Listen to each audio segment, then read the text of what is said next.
piece of chess piece. Yeah, like one of the pawns. Go ahead, touch them and... Whoop, I can get it. No, don't get up. Okay. Let's move left. Is that the one or is this the one? Or is this the one?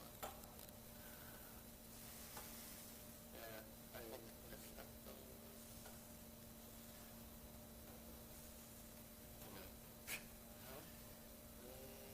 Okay, King's Pawn Diagonal. I think I would that one. That? Yeah, no, the black one. Right there, yeah. There we go. My left or your right? Everything button that says do not touch. Nothing there. Alrighty, Bill, just talk to me. Okay. And what I want you to start off with is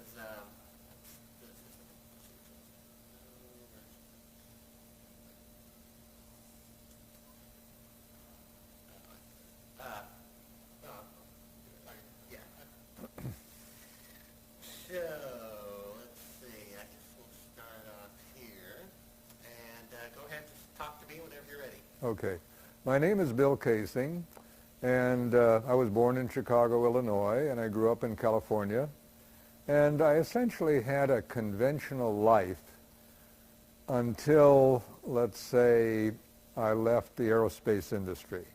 In other words, when the war came along, I went to war. I was in the Navy in the Pacific. After the war, I took the GI Bill, got a degree in English from USC. And then I went to work for Rocketdyne, a division of North American Aviation Incorporated, where I was head of technical publications at the Propulsion Field Laboratory. And there I had secret clearance, AEC-Q clearance, and other clearances which allowed me to learn all about Apollo, Gemini, Mercury, other space programs. But after 7 years at Rocketdyne, I decided I wanted to be an independent freelance writer. So I quit and became an independent freelance writer, and that's what I've been doing ever since. Alrighty, good. Hold there for a second. Alrighty, stand by. And go ahead. After I graduated from college, I got a job with Rocketdyne, a division of North American Aviation Incorporated, as a technical writer.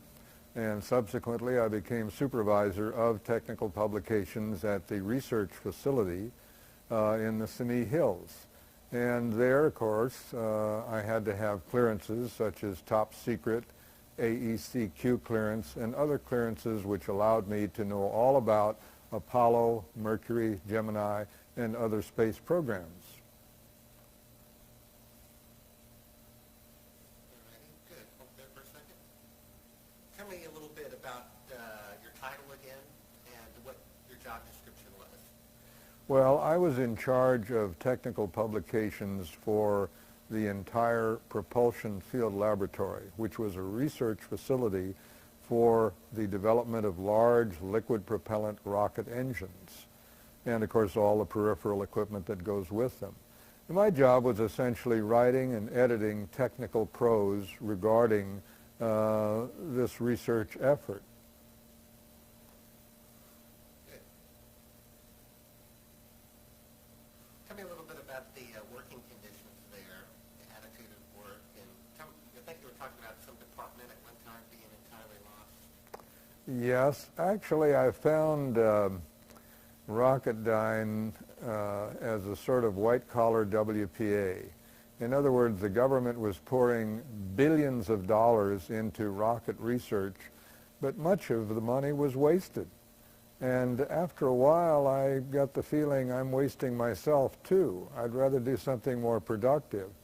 For example, at one point, the department that was researching and developing vernier engines, which are control engines, they ran out of a contract. But the entire group stayed at the Propulsion Field Laboratory doing nothing.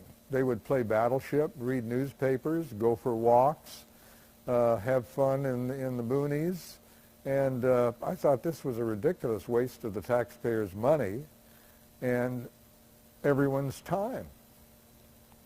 And how long a period did this go on? That particular department? Well, that particular department, they discovered them after about a year and dispersed them, found them other white-collar WPA jobs.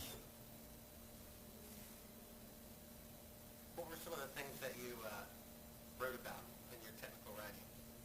Oh, mainly the development of large liquid propellant rocket engines and everything that goes with it. In other words, turbo pumps that pump the propellants, safety measures to keep people from being killed, the development of extremely sophisticated instrumentation. They could measure anything from a few grams of pressure to millions of pounds of pressure. It was a fascinating period in my life because I learned a lot about, let's say, cutting-edge engineering. And you talked about rocket failure. In fact, you mentioned something that failure that a particular rocket engine had so many times consecutively. Can you tell us about that? Yes, the Atlas engine, which was developed at Rocketdyne, was used, of course, to propel the Atlas intercontinental ballistic missile.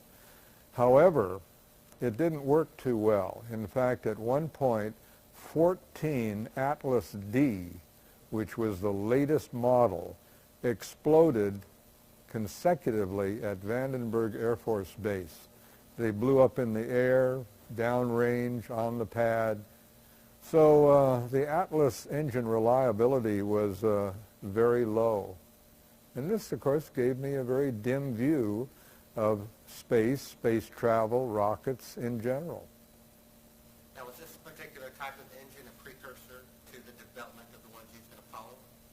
Yes, it was, Bart. The Atlas engine was a smaller version of the F-1 engine that was used in the Saturn V for the alleged trips to the moon. Were these failures documented to the press? Not always. In fact, a lot of what went on at the Propulsion Field Laboratory, which was heavily guarded in a very secure area, much of what went on was withheld from the press. For example, we use such propellants as UDMH, or unsymmetrical dimethylhydrazine, and that with, say, nitrogen tetroxide. All of these propellants were toxic to some degree, but the public never knew it. All they heard was sort of a roar coming from the Simi Hills and a lot of smoke coming up, but that's all they knew. What gave you that idea? Well, after I quit Rocketdyne, I became a freelance writer. I got a book contract, and needing a good place to live, my wife and I bought a 75-foot Coast Guard cutter, which had been converted to living aboard. Well, there were a lot of homeless people near where we stayed at the Oakland Marina, so we invited them to come and stay on the boat. After all, it was 75 feet long, lots of room. So one of the men was a Vietnam veteran with a heroin habit. His name was John Grant. And he said, "Bill, the government really screwed me. They taught me how to kill. They sent me to Vietnam. I killed a lot of innocent people." He says, "I'm very bitter at this corrupt government." He said, "You're a writer. Why don't you write something outrageous like, say, we never went to the moon?" And that's exactly where I got the idea, from John Grant in 1974 at the Oakland Marina. Prior to that time, I, like almost everybody else in the United States, believed that we went to the moon. What gave you the first suspicion that the flights were fraudulent? The first suspicion came when I flew to Las Vegas to write the book. I got a contract to write it from Price, Stern and Sloan in L.A., so I went to Vegas, where they have a large NASA library, and I picked up one of the books, and it told about a man named Thomas Ronald Barron. Now, Barron was an inspector on Pad 34, where Grissom, Chafee, and White were burned to death. After this disaster, Barron was called before a congressional investigating committee and asked to tell about his experiences. Well, Barron told about all kinds of inept work, mismanagement, total incompetence, people being drunk on the job. In other words, he gave a revelation that Apollo wasn't going to work because of the failure of NASA and North American aviation. 4 days later, Thomas Ronald Barron was killed in an alleged automobile accident at a railway crossing near Titusville, Florida. And Thomas Ronald Barron was the turning point for me in the investigation of Apollo. I believe that anybody who tells the truth and is killed, it's very likely that they were telling the truth. Okay, tell me again from the top about Barron. About Barron, after I've gone to Vegas to research the book, right? Okay. So, a little bit about his background, who he was, what Right. did he do for the Apollo program, Okay. What year did he write the report, Right. how this coincided with the Apollo 1 program. Okay. All right. Ready? Yes, whenever you're ready. When I went to Las Vegas, they had a complete inventory of records of Apollo. In reading through these records, I encountered a man named Thomas Ronald Barron. Well, Tom Barron had been an inspector on Pad 34, where subsequently Grissom, Chafee, and White were burned to death. But prior to this disaster, Barron wrote a 500-page report which described and detailed the mismanagement and incompetence of both NASA and North American Aviation, the prime contractor. In telling these details, which he later related to Congress, it became evident that everything was not well with Apollo. And that's why Barron wrote this report. He wanted it to be known that things were not going the way they should. And I should mention that at the same time, General Sam Phillips, who was in charge of the entire Apollo program, wrote his own report to James Atwood, the president of North American Aviation, and told him of his tremendous disappointment in the slippage of schedules for Apollo. So we have Barron and we have General Sam Phillips both saying the same thing. Well, Barron testified before the Congressional Investigating Committee concerning the death of Grissom, Chafee, and White on Pad 34. During his testimony, he was discredited. People came up and said, "Oh, you're full of baloney. It's not this way at all." But Barron had the facts. He had his own report, and he cited many details from this report during his testimony. But after he testified, unfortunately, he took a drive in his car, and he was killed at a railway crossing. Okay. Need to roll on that. Okay, go ahead and tell me about that again. Okay. Apollo was a military project, and it was completely controlled by the United States Air Force as represented by General Sam Phillips. He headed the whole thing. He had complete control. He could say yes or no to anything, to anybody, including North American Aviation, the prime contractor. And he could also make his either pleasure or displeasure known to NASA. He was the top man for all of Apollo. Apollo's with communication and getting messages that quality control to your superior once that reported further up the chain of command. Tell me about some of the things in the Barron report. Okay. The Barron report detailed such things as employee incompetence, employee drinking on the job, employee not abiding by safety regulations, he also described how certain parts which should have been cleaned before they were installed were not cleaned. In general, what Barron was trying to say is that the work on pad 34, which he was inspecting, was actually done by a bunch of, I'll say it, hoodlums, people who cared less about what they were doing than their paychecks every Friday. He made this very clear in his 500-page report. Tell us again the point from where he testified to Congress and then described 4 days later the same event one more time for me. The Congressional Investigating Committee called Tom Barron to the stand to have him testify about what he knew concerning the death of Grissom, Chafee, and White. During his testimony, he was discredited by a number of different people. Apparently, they wanted to shoot Barron down, to discredit him as though what he was saying was not true.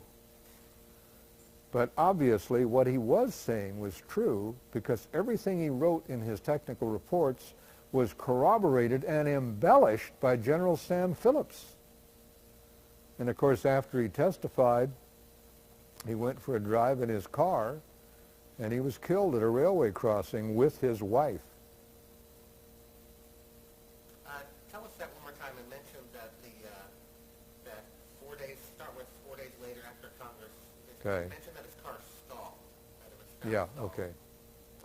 4 days after Thomas Ronald Barron testified before the Congressional Investigating Committee, he took a drive with his wife and stalled at a railway crossing. The train came through, and he and his wife were both killed. And I should add that despite Florida law, he was not autopsied, nor was his wife. They were both promptly cremated, and that was the end of that story. Okay. Now, it was him who claimed that the Apollo 1 astronauts tried to get out of the capsule about 5 minutes before the fire Yes. became fatal. Tell me a little bit about that. Well, according to Barron, he talked to a man named Marvin Holmberg, Holmburg. According to Holmberg, the men in the capsule who were doomed tried to get out of the capsule 5 minutes before it caught on fire and burned them all to death. But interestingly, when Barron was testifying, Holmberg was also called in, and he denied ever telling Barron this story about the astronauts trying to get out 5 minutes before the fire killed them. Twice out of 3 times.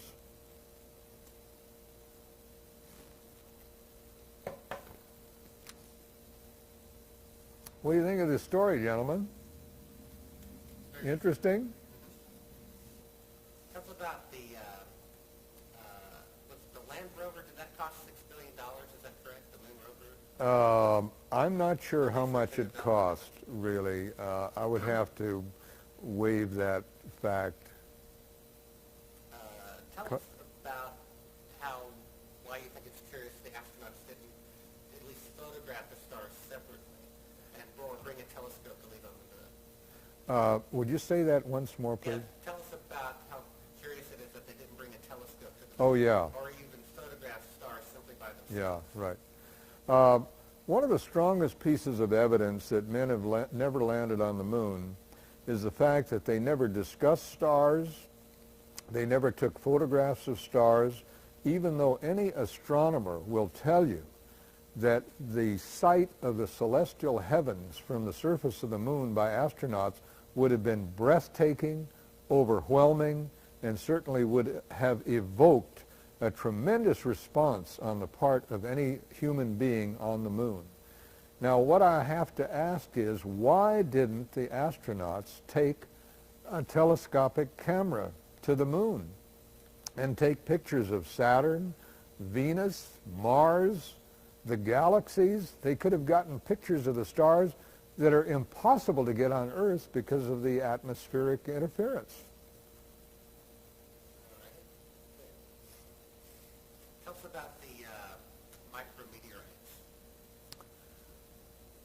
Micrometeorites are particles ranging in size, say, from a grain of sand on up to something formidable like the size of a human fist. Well, micrometeorites rain on the surface of the moon constantly. It's known that 25,000 meteorites enter the Earth's atmosphere every day. But they don't harm anybody because the majority of them are burned up by the atmosphere and their very, very rapid transit. On the moon, there's no atmosphere. The meteorites rain down on everything, on anybody who happens to be there, any equipment on the surface. Had astronauts gone to the moon, they would have been pelted and pierced by micrometeorites traveling up to 30,000 miles per hour. One wonders why they were able to get such perfect photographs on the moon when obviously micrometeorites could have gone right through the Hasselblad cameras and the film. Good. Let's talk a little bit about the radiation outside the Van Allen radiation belt. You know, Bart, I really know so little about that. Renee is such an expert that I'll beg off on that point because I know little or nothing about the radiation in space, but he has it down absolutely cold. Tell us about the, what about the air conditioning in the lunar module? Oh, yeah. Well, I can talk about that. Okay. The lunar module on the moon was assailed by sunlight unobstructed by any atmosphere. The surface of the moon, when the sun is shining on it, is about 250 degrees Fahrenheit. One has to ask, how were the astronauts able to air cool or water cool or cool in any way the interior of the lunar excursion module? They only had batteries, and batteries run down very quickly when they're running air conditioning equipment. So it's obvious to almost anybody who investigates the lunar excursion module that there would have been no way to keep the astronauts alive in an environment that was hot enough to bake cookies. Tell us about the type of engine the LM used, how you have seen it tested on the ground, the type of color it emitted, and that there was no color of that engine. Oh, you mean the lunar ascent and descent engines? Right. Okay. The lunar ascent and descent engines were propelled by hypergolic propellants. And that means that propellants which, when they are mixed, ignite spontaneously. Now, these two propellants produce a very hot red gas. I've seen them tested at Rocketdyne many times.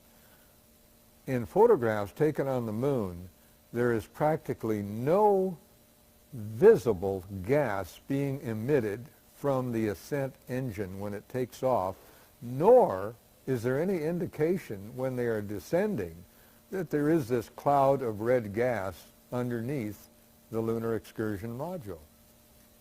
Tell us about the sound, for example, the descent and ascent engine make. The sounds of engines run up in excess of 150 decibels. This is far beyond the capability of anybody to converse when you have sound at that high level. Now, the engines inside the lunar module, both the descent engine and the ascent engine, emitted this type of noise. And yet, in broadcasts from the moon, we hear the astronauts conversing in a normal tone of voice and saying things like, "quiet ride." Now, what about the engine and the fact that it left no crater under the landing? One of the strongest pieces of evidence that no one has ever landed on the moon is the fact that underneath the lunar module, underneath the engine cone, the jet nozzle, there is no crater. And yet in all of the drawings done by NASA artists prior to Apollo, they show a tremendous crater being gouged out by this 10,000 pound thrust jet engine of the lunar descent module. I would say that the strongest piece of evidence, other than the stars, is the fact that there is no disturbance underneath the lunar excursion module upon its landing. Tell us about, if it were fake, why they deleted mentioning of stars and photographic centers. What was the reason behind that? Well, the reason they couldn't mention stars or take photographs of stars is that the astronomy buffs at Vanderbilt or Harvard or UCSC would have found the errors instantly. Okay, fine. His experience to the moon, his conversion to Christianity, Right. His friend, the person who spoke with him here. Right. Do you want me to mention him by name? I think so. Okay, why not? Yeah. Of course, Lee is kind of a reclusive person, but I don't mind mentioning his name. We can't live forever. All right. Ready? Yeah. James Irwin was the command pilot on Apollo 15. James, after his return from the moon, became a born-again Christian. At one point, he came to Nashville, Tennessee, to give a lecture on Christianity and his conversion there, too. And at that time, he met a local Nashville resident by the name of Lee Galvani. Well, Lee implored James Irwin to confess, to tell the truth about the Apollo hoax, of which Lee was convinced. Well, evidently, he made some inroads into Jim Irwin's conscience, because in August of 1991, James Irwin called me at my home. And he said, I understand you've written a book called We Never Went to the Moon. He says, come to think of it, this phone could be tapped. He says, I want you to call me at my home on Friday in Colorado Springs, Colorado. So I said, okay, Jim, I'll call you. And he gave me his home phone number. Well, when I called him on Friday, James Irwin was dead. He had died of a heart attack.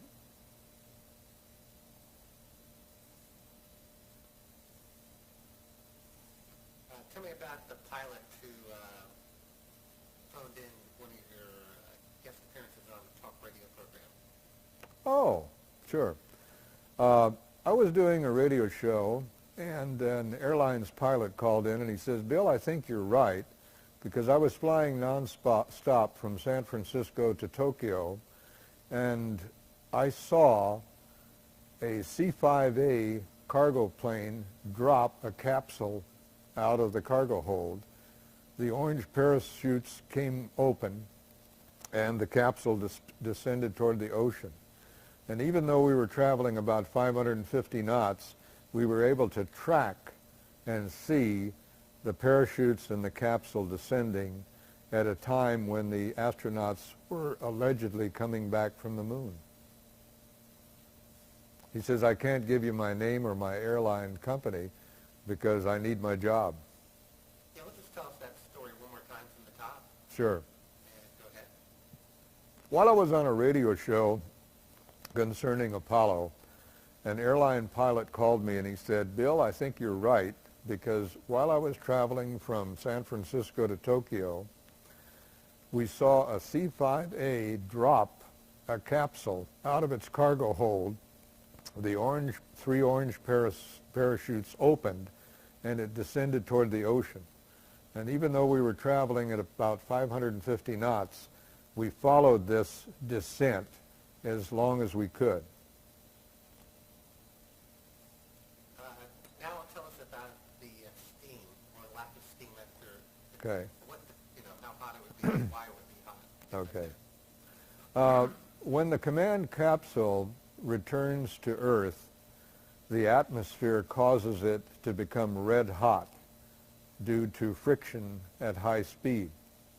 Well, when a command capsule strikes an ocean, which is about 50 degrees Fahrenheit, this red-hot capsule should have turned a large volume of seawater into steam instantly, just like when you pour water into a hot pot on the stove, it immediately, it's called flashing into steam.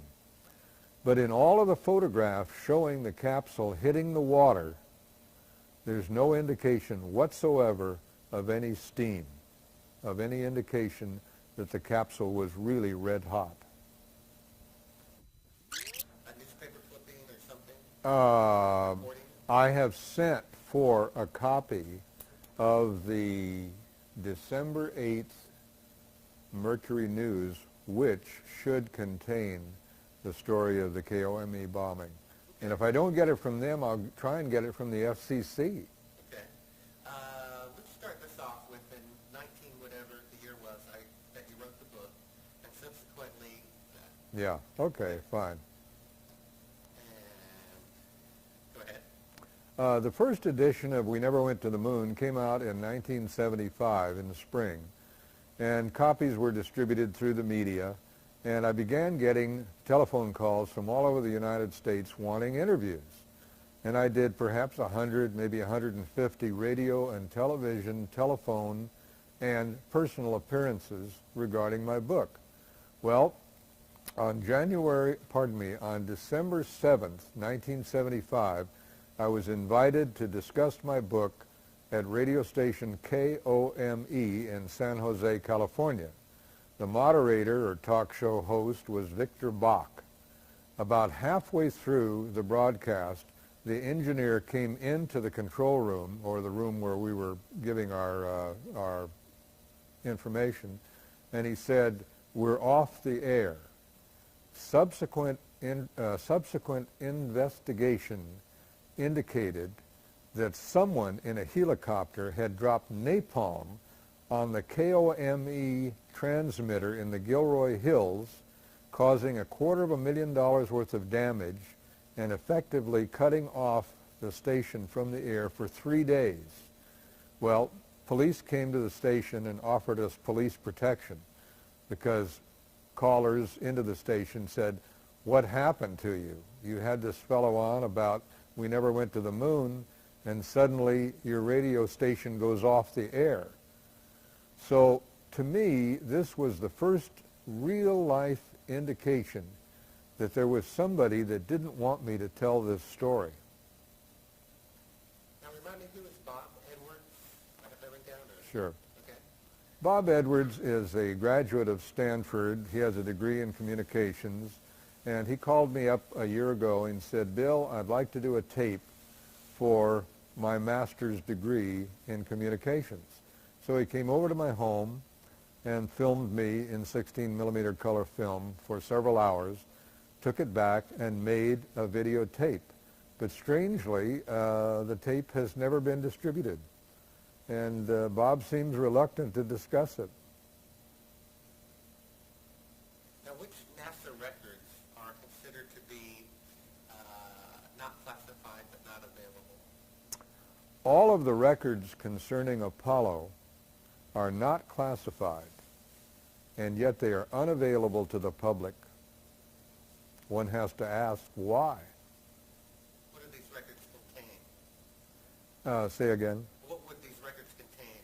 Oh, they would contain a wealth of information on, say, launch speed, scheduling, timing, problems, temperatures on the moon, temperatures in space, the performance of all of the major engine components, verniers, instrumentation readings. I mean, there would be literally thousands of pages of data on Apollo that actually investigators need to prove one way or another whether we really went to the moon. Now, tell us about the Soviet space program and why you think they never sent a manned mission to the moon. In 1959, I was working with advanced research at Rocketdyne, and their own studies proved that radiation levels on the moon were lethal. This corroborated Russian research. The Russians claimed that for a man to survive on the moon with the radiation emitted from solar and cosmic sources, he would have to be shielded by 4 feet of solid lead. At that time, advanced research at Rocketdyne made a statistical analysis of the likelihood that we could go to the moon and come back, and the likelihood was something like 1 chance in 10,000. Do you have this, by the way, this report in writing or a copy of it? This report can be obtained, and I will try to obtain it for you. Okay. Let me make a note of that. I'll tell you, Bart, he doesn't have any direct connection with this project. Bob is a PhD with a doctorate from Caltech, summa cum laude, the most brilliant physicist I've ever met. But he has, let's say, mixed feelings about Apollo. Tell us about the man Hindman. The man who? Hindman, who came to visit you? Oh, yeah, Hindman, yeah. Yeah, go ahead. Shortly after I publicized the Moon book on radio and television, a man came to my condo in Santa Cruz claiming to be from the Manned Space Center in Houston. And he said, Bill, I work for the Space Center, but I don't want to work for them if they're a bunch of liars. He says, can you give me any documented evidence that we've never gone to the moon? He says, if I know that we haven't gone to the moon, I'm going to quit. And actually, he was very diffident, quite shy. He brought his mother with him. And I gave him a few pieces of paper, and I told him, frankly, I don't have anything that isn't available to any other U.S. citizen. And he left. Subsequently, I learned that Hindman was a direct employee of Neil Armstrong. Tell us a little bit about the Tetra satellite. In 1969, in the spring, a satellite called Tetra, T-E-T-R-A, was launched to simulate radio transmission from the moon. It circled the Earth, it emitted these radio signals, and people on Earth could receive them, and of course, let's say erroneously believe that they came from the moon. So I think that your viewers can conclude what the real purpose of the Tetra satellite was. Tell us that again from the top. I mentioned that it was launched, as a training exercise, part of Apollo. Okay, That's right. why it did what it did. All right. As part of the training phase of Apollo, they launched what was called the Tetra satellite, T-E-T-R-A. This satellite emitted signals as though they were coming from the moon. Now, was this voice and data, both, or what? You mean what type of signals? Yeah, was it voice, data as well? Well, it apparently was designed to emit any type of signal that they wanted to emit. It would be somewhat like a radar transponder.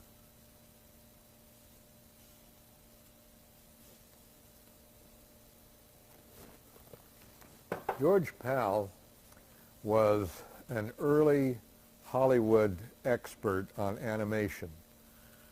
When they created the film Voyage to the Moon, they called on him to present the story in as realistic a fashion as he could, using combined animation and, of course, real characters. Well, his film was very successful. People loved it, and it told the story of how rockets might be launched and land on the moon. The interesting thing is, the one thing he was not able to simulate correctly were the presence of stars. And the film is available from some of your video rental places, and I highly recommend your viewers to see it. Tell us about Bill Wood, how you came in contact with each other, in particular what he said about the types of emission and that potentially a different type of rocket was used. Right. And start from there, yeah. Okay.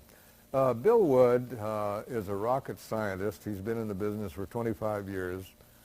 He bought a copy of my book and read it, and then he came to see me, which did surprise me a little bit because most people don't visit me because I have a fairly low profile. But Bill and I became friends, and it turns out that he had done his own investigation of Apollo for many years, and he found my book very interesting.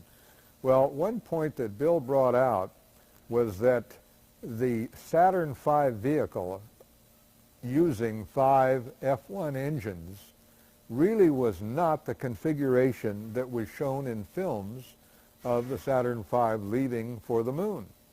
Instead, it's Bill's contention that they used less powerful engines and simply added fuel to the jet stream to make it appear as though the Saturn V was using 5 F1 engines. Now, what was the reason for this? Well, the reason was that the F1 engine, which was tested at Edwards Air Force Base, suffered from a problem in large liquid rocket propellant engines of combustion instability. And what happens during combustion instability is that shock waves are set up inside the expansion chamber of the rocket, and they resonate and embellish one another until finally the rocket chamber explodes. And this was the big problem with both Atlas and with F1 engines.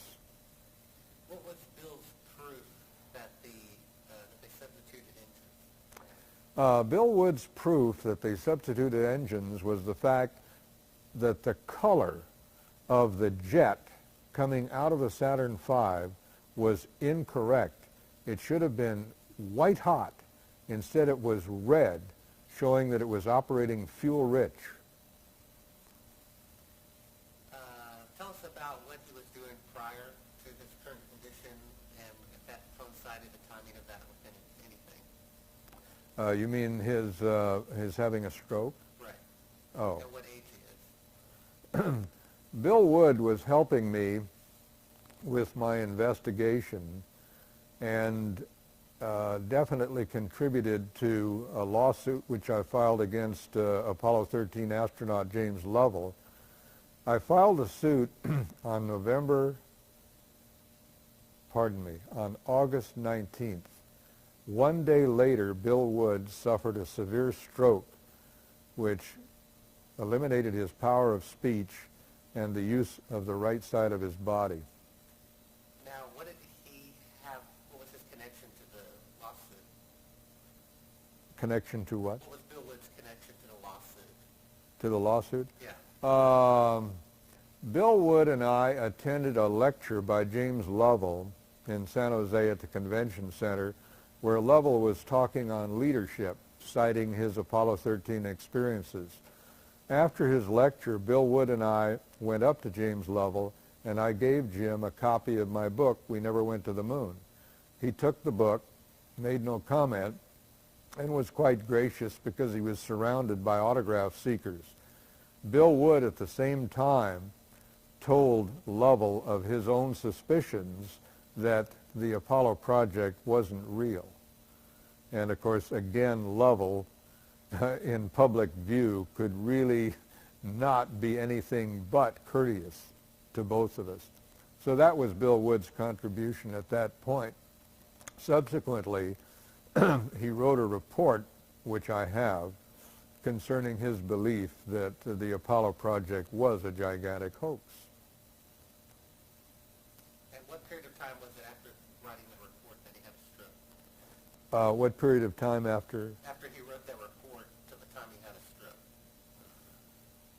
stroke. Between the time of his writing this report and his having the stroke was probably about 4 months. Now, why do you think, if they were faking the lunar landings, why did they have fake a failure such as Apollo 13?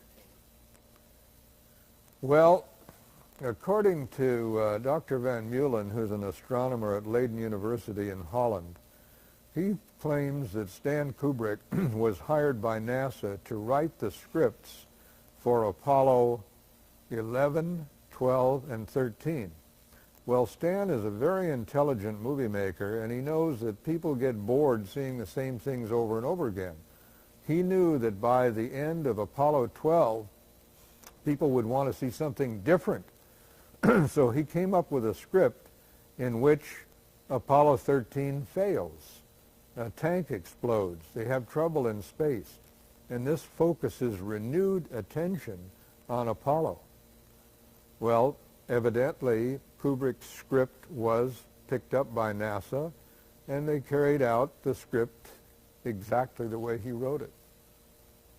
Tell us about kind of the public's opinion at the time of Apollo 12?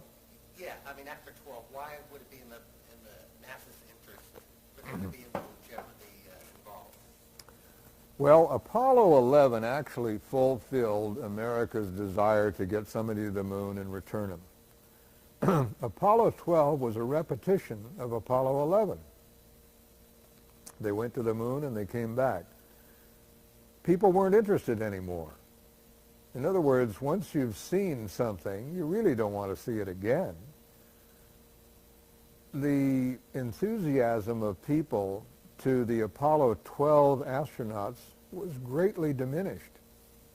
So NASA knew that by the time Apollo 13 came along, they would probably have to buy time on television networks to get their story publicized. So that's why they came up with Apollo 13 as a simulated disaster.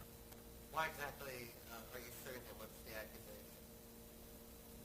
accusation? Say again, please. Why are you suing Lovell? What's the actual charge?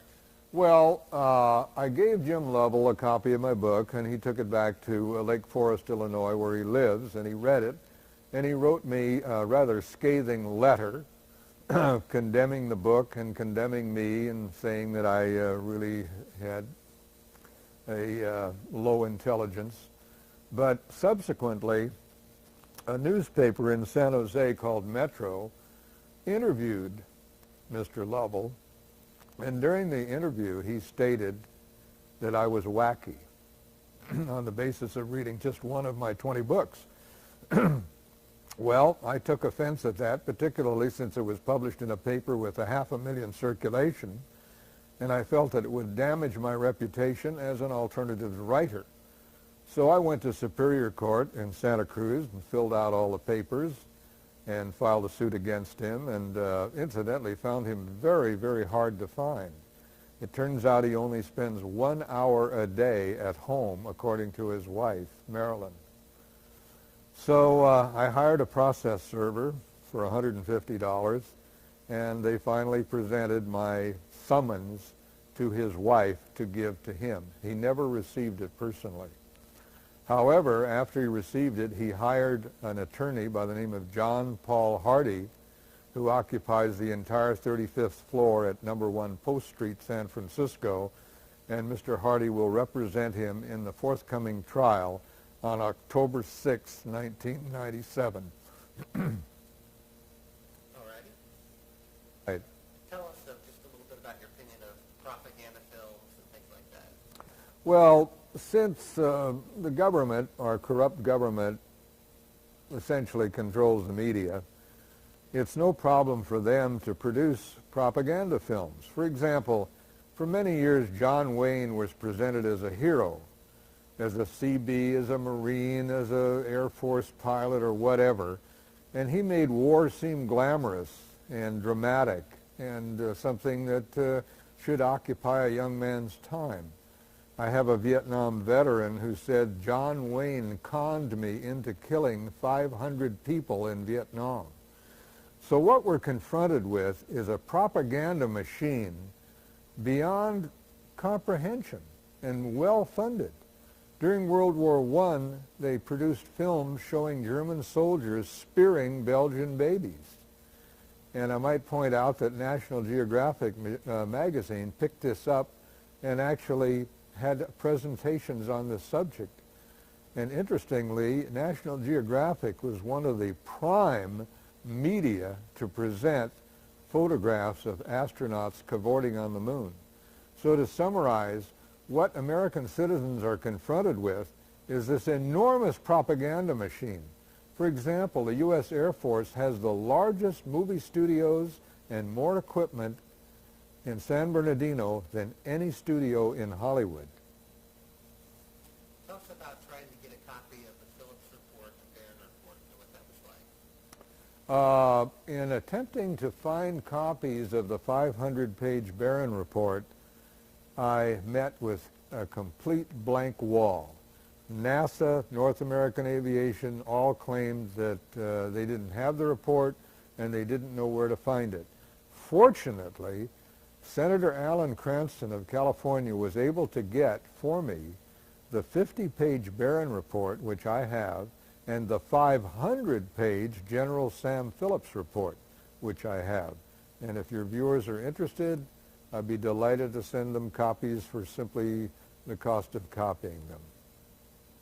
How did you find these reports? Well, these reports were essentially part of the NASA records. NASA admitted that Barron did write two reports, one 50 pages and one 500 pages. So I sought both of them, but was able to find one of them. They also mentioned General Sam Phillips' 500-page report, which was sent to President Jim Atwood at North American Aviation. And incidentally, Jim Atwood denied ever receiving the report. Tell us about the transcript that you got of Barron's congressional testimony. The transcript of his testimony comes directly from a NASA historical record, and this is available to the public. The nearest source of this would be the library at the University of Nevada in Las Vegas. Tell us about Gus Grissom's doubts about the Apollo space program.